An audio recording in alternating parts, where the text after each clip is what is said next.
ओम नमो भगवते वासुदेवाय नमः।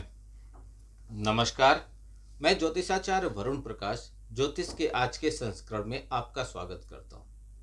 अप्रैल का महीना और मीन राशि दोनों का बहुत ज़्यादा इम्पोर्टेंट है, क्योंकि आपके ही राशि में शनिदेव आ गए हैं। 2.5 वर्ष के लिए आपके पास आए हैं। कुंभ राशि के स्वामी हैं, आपकी राशि के स्वामी बृहस्पति महाराज हैं।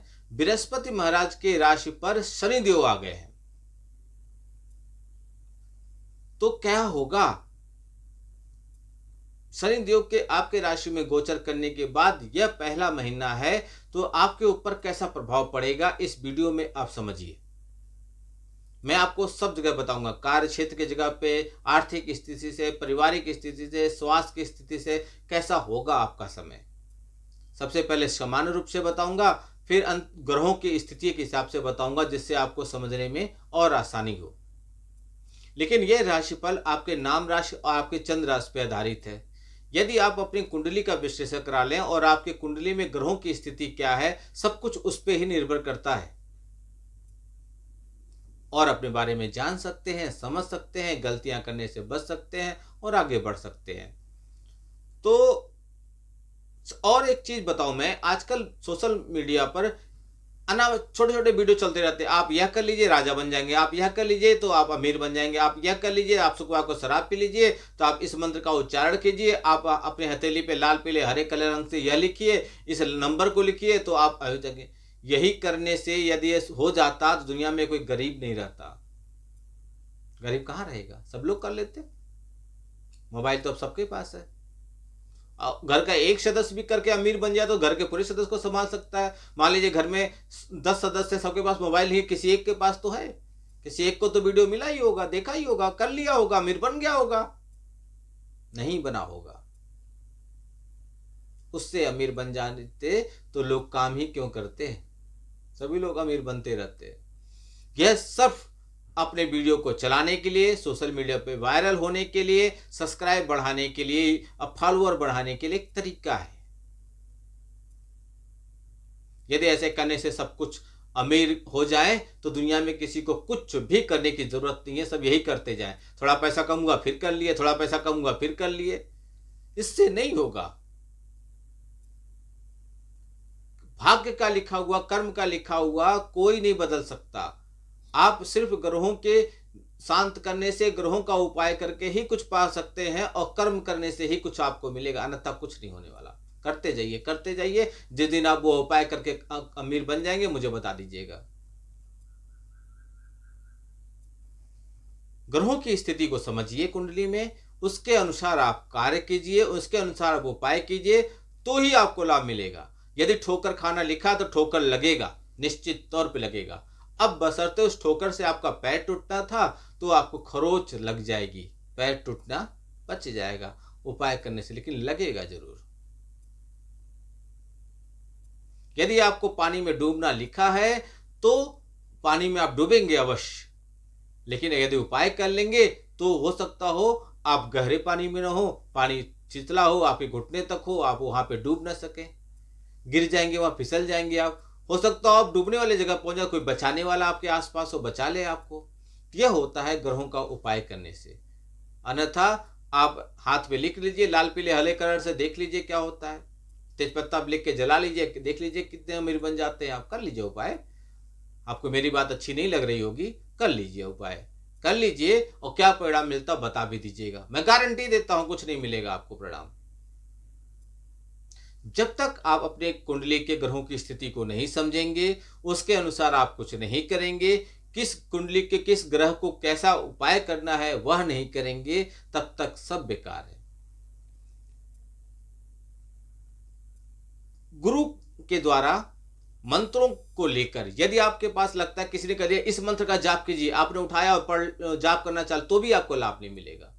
इस कलयुग में सारे मंत्रों को किलित कर दिया गया है। देव मंत्र, वैदिक मंत्र, वैदिक जैविक मंत्र, वैदिक दैविक और आपका साबर मंत्र, सारे मंत्र इस किलित है। इनको पहले उत्कीलन करना पड़ता है, उसके बहुत विधि हैं। साबर मंत्र के तो आपको उत्कीलन के आपको मिल जाएंगे सोशल मीडिया पे, लेकिन वैदिक मंत्र दैविक मंत्र के नहीं मिलेंगे। और इसकी मिल जाने के बावजूद भी इसकी पद्धति बड़ी कठिन है, उसको सिद्ध करना पड़ता है। हमने किया है, हमारे गुरु ने किया है, हमको गुरु का आशीर्वाद मिला हुआ है, तो हम कर पाते हैं। उसके द्वारा आप समझ लीजिए कि एक मंत्र, मान लीजिए कि माँ लक्ष्मी को धन प्राप्त करना चाहते हैं, आपने किसी बता दिया कि लक्ष्मी माता का बीज मंत्र श्रीम है, श्रीम मंत्र का आप कमलगट्टे के माला से जाप कीजिए तो आप अमीर बन जाएंगे। नहीं बनेंगे।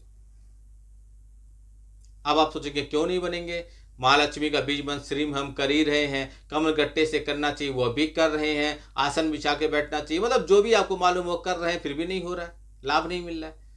तो मंत्र को हमेशा गुरु मुख से लेना चाहिए। चलिए, आपको मालूम हो गया यह मंत्र आपके लिए लाभदायक है, तो वही मंत्र आप गुरु के पास जाइए। नहीं है तो आप हमसे संपर्क कर लीजिए कि गुरुदेव इस मंत्र का आप जाप करना चाहते हैं, आप अपने मुख से यही मंत्र हमको दे दीजिए।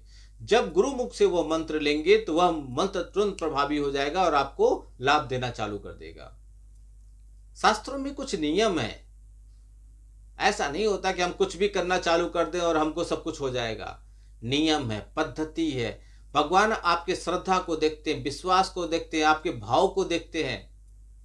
मान लीजिए आपके पास पैसा नहीं है और हनुमान जी को लड्डू चढ़ाना है, लेकिन आप अटूट श्रद्धा रखिए, अटूट विश्वास रखिए, एकदम निश्चल स्वभाव से जाइए, आप अच्छे स्वभाव से भगवान के समर्पण भाव से जाइए। लड्डू नहीं है तो भी आप भगवान को बोलिए, प्रभु ऐसी ऐसी स्थिति है, मैं आपको लड्डू समर्पण कर रहा हूँ। वह अदृश्य भाव में आप समर्पण कर दीजिए, तो भी वो उतना ही उनको भगवान को प्रिय हो जाएगा। तो आपका भाव अच्छा होना चाहिए, मन अच्छा होना चाहिए, छल कपट चंचलता इससे दूर रहना है, ईश्वर को प्रति श्रद्धा होना। ईश्वर को आजमाने के लिए कभी कुछ मत कीजिएगा, ईश्वर का परीक्षा आप नहीं ले सकते। मुझे किसी ने फोन किया अचानक से, और मेरे शिष्य फोन उठाते हैं, तो उनसे बात किए तो शिष्यों ने बोला कि ठीक है गुरुजी से बात हो जाएगी। 1 घंटे बाद मेरे से बात हुई। उन्होंने ना नाम बताया ना कुछ बताया, मुझे सीधे बताया, गुरुजी ये बताइए जो शंकर भगवान के बड़े पुत्र हैं, उनका नाम भी नहीं बता रहे, बड़े पुत्र बड़े बेटे हैं, उनके साथ अन्याय हुआ है ना। मैं आश्चर्यचकित हो गया, ये क्या कह रहे हैं। मैं बोला क्या अन्याय हुआ है उनके साथ? बोले नहीं नहीं आप बताइए उनके जो बड़े पुत्र हैं उनके साथ अन्याय हुआ है कि नहीं। मैं बोला आपके माता पिता आपके साथ जो कर रहे हैं, आप क्या उसको न्याय और अन्याय के श्रेणी में लाएंगे? आप कौन होते हैं अपने माता पिता के द्वारा किए हुए चीजों में गलत और सही छांटने वाले? आपको अधिकार ही नहीं है, आपका हक नहीं, आप इतने बड़े हुए ही नहीं है, और वो तो ईश्वर हैं। आप कैसे क्या चाहते हैं कि ईश्वर ने गलत किया? वो ईश्वर की विधान है, एक लीला है, एक तरीका है, एक चीज है। ईश्वर ने जो किया उस पे उंगली उठाने का हमको तनिक भी अधिकार नहीं है। ईश्वर कभी गलत चीजों के लिए नहीं करते। न जाने कितने बार आपने सुना है जो कुछ भी हुआ अच्छे के लिए ही हुआ होगा। लोग ऐसा बोलते हैं, विकट परिस्थिति में भी ऐसे बोलते हैं, जो भी हुआ होगा अच्छे के लिए ही हुआ होगा। और वो उनको मैंने समझाया, उनको समझ में आया, लेकिन फिर भी जिनके दिमाग में ऐसे कीड़े भरे हैं वो कैसे समझेंगे? उनके लिए अच्छे साक्षात्कार की, अच्छी जगह, अच्छे चीजों की, सत्संग की उनको जरूरत है। सत्संग, अच्छे लोगों का ग्रुप, अच्छे लोगों का समूह, वह सत्संग है। तो चलिए, बहुत समय आपका ले लिए। मीन राशि के लोगों के लिए क्यों इंपॉर्टेंट है? क्योंकि शनिदेव अभी अभी आपके राशि पर आए हैं, और राशि पे आने के बाद ये पहला महीना है, तो कैसा होगा आपके लिए समझिए। यह महीना मीन राशि के जातकों के लिए उतार चढ़ाव से भरा रहने की संभावना है।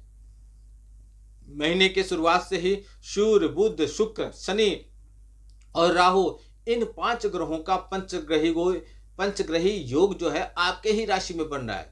बताइए, सूर्य, बुध, शुक्र, शनि और राहु, स्क्रीन पर देख लीजिए, आपको समझ में आ जाएगा। जो आपके लिए अनेक प्रकार की खुशियां और अनेक प्रकार की चुनौतियां दोनों लेकर आएगा। आपका स्वास्थ्य उतार चढ़ाव से भरा रहेगा, आपके व्यवहार में उतार चढ़ाव मिलेगा, आपके वैवाहिक संबंधों में तनाव रहेगा, और उसे संभालने के लिए आपको बहुत ज़्यादा मशक्कत करना पड़ेगा, मेहनत करना पड़ेगा, कोशिश करना पड़ेगा। प्रेम संबंधों के लिहाज से यह महीना थोड़ा कमज़ोर दिखाई दे रहा है, लेकिन बृहस्पति महाराज की कृपा से वैवाहिक संबंध धीरे धीरे सुधार होगा। व्यापार के उद्देश्य से कुछ नए काम करने का योग बन रहा है। यह भी हो सकता है कि आप कुछ नया व्यापार शुरू करें या फिर आपके व्यापार में कुछ नई गतिविधियां स्थान लें, जिससे आपको फायदा हो सके।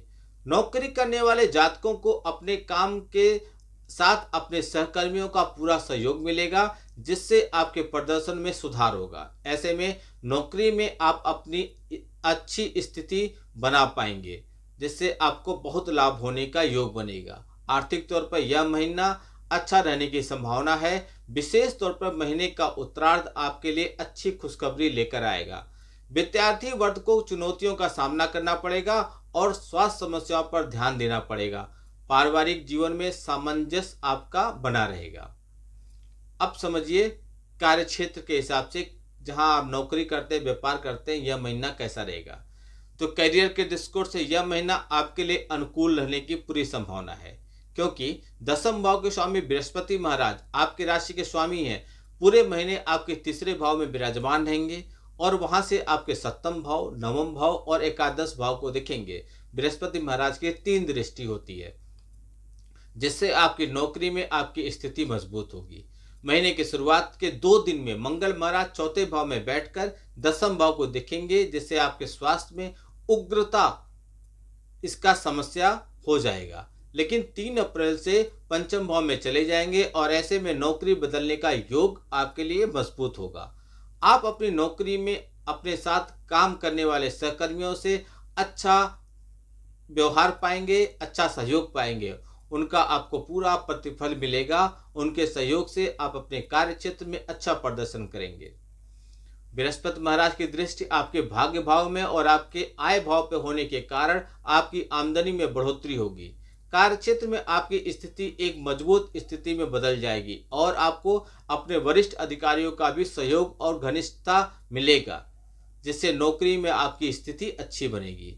छठे भाव के स्वामी सूर्य महाराज महीने की शुरुआत में आपके राशि में और 14 तारीख से अपनी उच्च राशि मेष में के दूसरे भाव में चले जाएंगे, आपकी कुंडली के दूसरे भाव में। इसके परिणाम स्वरूप नौकरी में आपको अच्छी पदोन्नति मिलेगी, कोई बड़ा लाभ मिल सकता है। व्यापार करने वाले जातकों के सप्तम भाव में केतु महाराज की उपस्थिति और आपके राशि से सप्तम भाव तथा पंचग्रही का प्रभाव व्यापार में उतार चढ़ाव लेकर आएगा। लेकिन आप कोई नया व्यापार शुरू कर सकते हैं, तो उसमें सावधानी से आगे बढ़िएगा। यदि धन की बात करें तो यह महीना आपके लिए अनुकूल फल देने वाला है, क्योंकि इस महीने की शुरुआत में मंगल महाराज चतुर्थ भाव में बैठकर आपके एकादश भाव को देखेंगे। यह आपके भाग्य स्थान के स्वामी भी हैं, इसलिए आपकी आमदनी बढ़ेगी। धीरे धीरे आपकी भूमि भवन खरीदने की इच्छा भी पूरी होगी और महीने की शुरुआत में आपको इस अच्छी संपत्ति खरीदने में कामयाब हो सकते हैं। इसके बाद 3 अप्रैल से मंगल महाराज पंचम भाव में चले जाएंगे और वहां से पूर्ण रूप से सप्तम दृष्टि से आपके एकादश भाव को दिखेंगे, जिससे आपकी आमदनी में बढ़ोतरी का रास्ता खुल जाएगा। नवम भाव के स्वामी एवं स्वयं से नवम भाव में जाकर एकादश भाव को देखेंगे, जिससे आपके लिए अनुकूलता लेकर आएंगे और आपकी आमदनी बढ़ेगी। बृहस्पति महाराज पूरे महीने सप्तम, नवम और एकादश भाव को देखेंगे, जो आपकी आमदनी को बढ़ाएंगे। तो कुल मिलाकर आमदनी के लिए यह महीना ठीक है। 14 अप्रैल से सूर्य उच्च होकर दूसरे भाव में जाएंगे, जिससे कचहरी संबंधित मामलों में आपको सफलता मिलेगी और वहां पे भी धन लाभ होने का योग बनेगा। स्वास्थ्य में थोड़ा सा उतार चढ़ाव रहेगा, स्वास्थ्य का ध्यान दीजिएगा, क्योंकि आपके राशि स्वामी बृहस्पति तीसरे भाव में शुक्र के साथ राशि परिवर्तन करना उनके लिए अनुकूल है। लेकिन अपने राशि में इस महीने के शुरुआत में सूर्य, शनि, बुध, शुक्र पंचग्रही के प्रभाव से आपका स्वास्थ्य प्रभावित रहेगा। आपको सिर में दर्द, बदन दर्द, बुखार, जोड़ों में दर्द, यह सब रहेगा। पंचम भाव में 3 अप्रैल से मंगल महाराज का प्रवेश अपनी नीच राशि में होने के कारण आपको पेट से जुड़ी हुई समस्याएं होंगी, इसलिए स्वास्थ्य का ध्यान रखिएगा। आप आंख से संबंधित, दांत से संबंधित, मुंह में छाले से चीजें, इन सब समस्याओं से आपको 2-4 होना पड़ेगा।